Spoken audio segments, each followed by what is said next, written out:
pushed myself away from my keyboard to bake an apple pie, just one.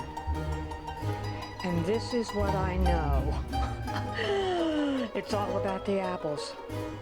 Oh, do I have a recommendation?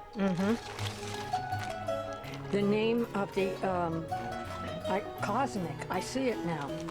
Cosmic Crisp, Snacking, Baking, and Entertaining. And these apples are from the state of Washington. I highly recommend these apples. They are crisp, and what else does it say? They're crisp, and what else? Well, that's good enough. And I know that many of us use gala.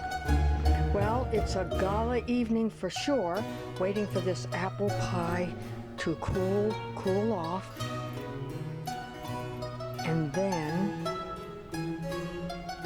wait. That's it. Follow the recipe on the side of the box. In my case, I use Pillsbury pie crust.